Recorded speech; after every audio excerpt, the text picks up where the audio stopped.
Hello students, मैं सुधा स्वागत करती हूँ आप सबका आपके अपने चैनल तैयारी ऑनलाइन में। आज हम डिस्कस करने जा रहे हैं वर्कशीट नंबर 67।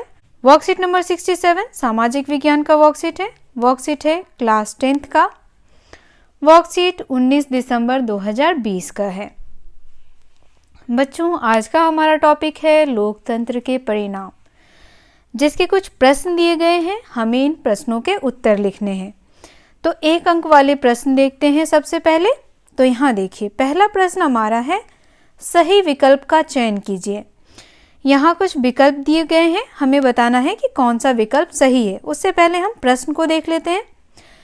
किस प्रकार की सरकार में नागरिकों को सामाजिक समानता उपलब्ध होती है?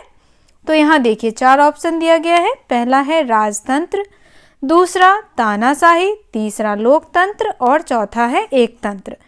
सवाल क्या कह रहा है उस पर ध्यान दीजिए। कहा जा रहा है कि किस प्रकार की सरकार में नागरिकों को सामाजिक समानता उपलब्ध है, यानी कि देश में जो भी लोग रह रहे हैं उन्हें सामाजिक समानता दी गई है। तो किस सरकार में होगा? हमारा आंसर हो जाएगा ऑप्शन नंबर 3, लोकतांत्रिक सरकार। दूसरा प्रश्न हमारा है रेखांकित शब्दों को सही करके वाक्य को पुनः लिखिए। अब यहाँ देखिए, रेखांकित शब्द जो है वह गलत है। इसकी जगह हमें सही शब्द लिखने हैं। वैध सरकार होती है। वैध सरकार कैसी होती है? लोकतांत्रिक। यहाँ पे हमारा आंसर हो जाएगा लोकतांत्रिक। लोकतांत्रिक सरकार वैध सरकार होती है। यह है प्रश्न संख्या 2 का उत्तर। रेखांकित शब्द की जगह आपको लिखना है लोकतांत्रिक सरकार। अगला प्रश्न हमारा है सत्य व असत्य बताइए। प्रश्न है सूचना के अधिकार के सरकार के कार्यों के बारे में जानकारी प्राप्त की जा सकती है। अब ये जो कथन है वह सत्य है या असत्य है? कथन को ध्यान से देखिए। सूचना के अधिकार के सरकार के कार्यों के बारे में जानकारी प्राप्त की जा सकती है। तो बच्चों, ये कथन जो है वह क्या है? ये कथन सत्य है।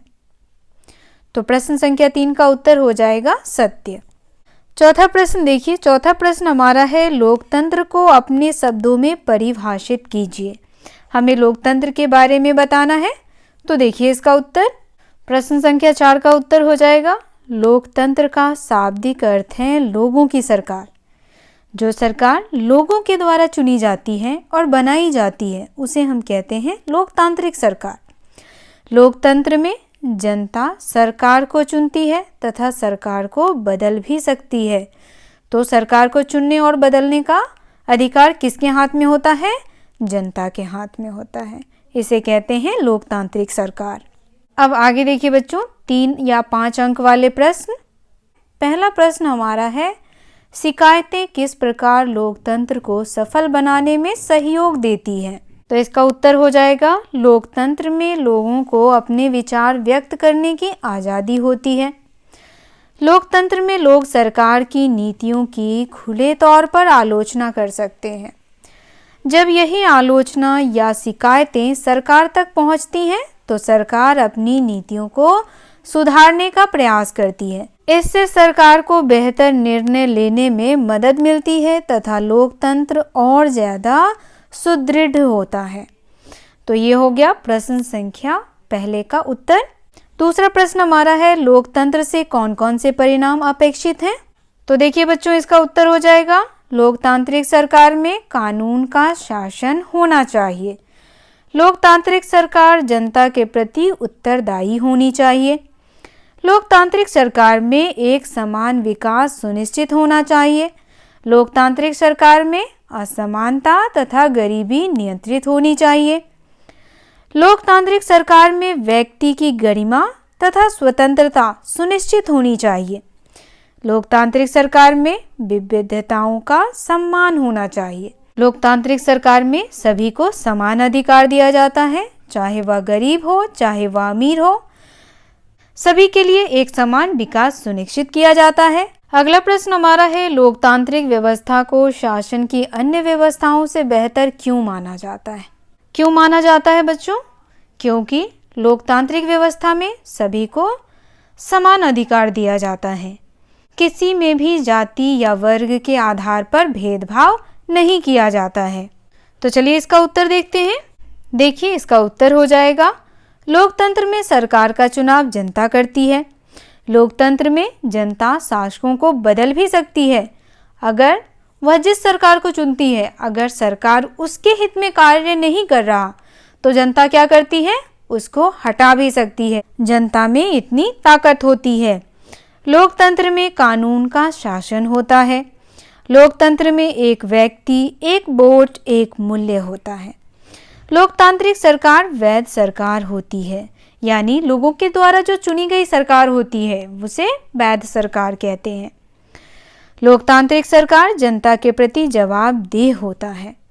क्योंकि जनता द्वारा चुनी होती है, इसीलिए वह जनता के प्रति क्या होता है, जवाबदेह। लोकतंत्र में नागरिकों को मूल अधिकार प्राप्त होते हैं। लोकतांत्रिक सरकार में सभी नागरिकों को मौलिक अधिकार प्राप्त होता है। वह अपना हर कार्य स्वतंत्रता पूर्वक करते हैं। यहाँ देखिए बच्चों, स्रोत आधारित प्रश्न, ये 4 अंक की है।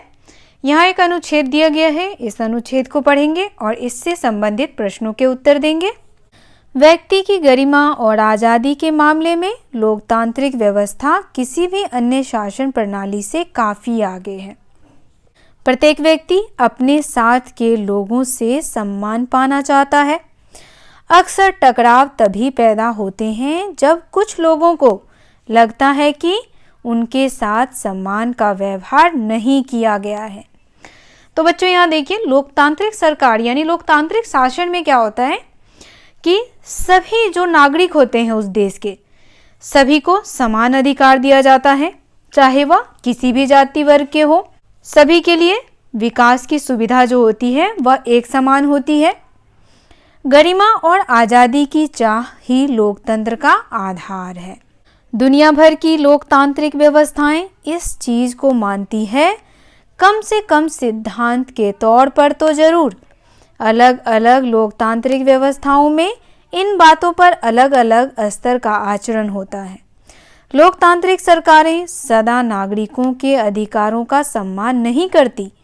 फिर भी जो समाज लंबे समय तक गुलामी में रहे हैं, उनके लिए यह एहसास करना आसान नहीं है कि सभी व्यक्ति बराबर हैं। तो यहाँ देखिए बच्चों, किसके बारे में दिया हुआ है, तो यहाँ पे लोकतांत्रिक व्यवस्था के बारे में बताया गया है कि लोकतांत्रिक व्यवस्था में प्रत्येक व्यक्ति को क्या चाहिए, सम्मान चाहिए।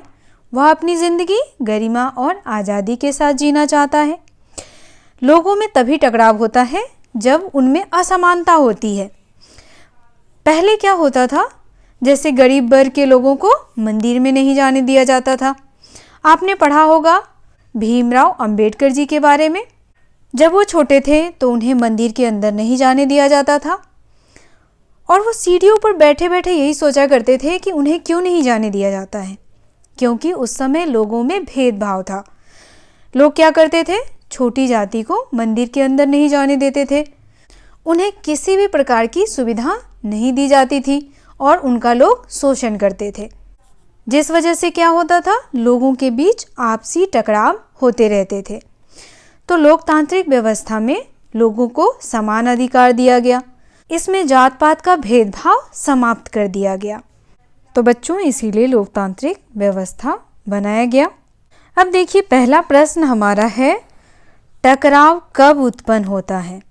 तो हमने अभी पढ़ा टकराव कब उत्पन्न होता है। तो टकराव तभी उत्पन्न होता है जब हम क्या करते हैं, सभी को एक समान अधिकार नहीं देते। तो देखिए, इसका उत्तर आप यहाँ से लिख सकते हैं। टकराव तभी पैदा होते हैं जब कुछ लोगों को लगता है कि उनके साथ सम्मान का व्यवहार नहीं किया गया। तो ये हो गया आपके प्रश्न संख्या 1 का उत्तर। आप यहाँ से प्रश्न संख्या 1 का उत्तर लिख सकते हैं। दूसरा प्रश्न हमारा है, लोकतंत्र का आधार क्या है। तो देखिए, इसका उत्तर होगा, गरिमा और आज़ादी की चाह ही लोकतंत्र का आधार है। प्रश्न संख्या 2 का उत्तर आप यहाँ से लिख सकते हैं। गरिमा और आज़ादी क्या था, लोकतंत्र का आधार। तीसरा प्रश्न देखिए, प्रत्येक व्यक्ति सम्मान की चाह क्यों रखता है। तो बच्चों, प्रत्येक व्यक्ति जो है वह सम्मान की चाह क्यों रखता है।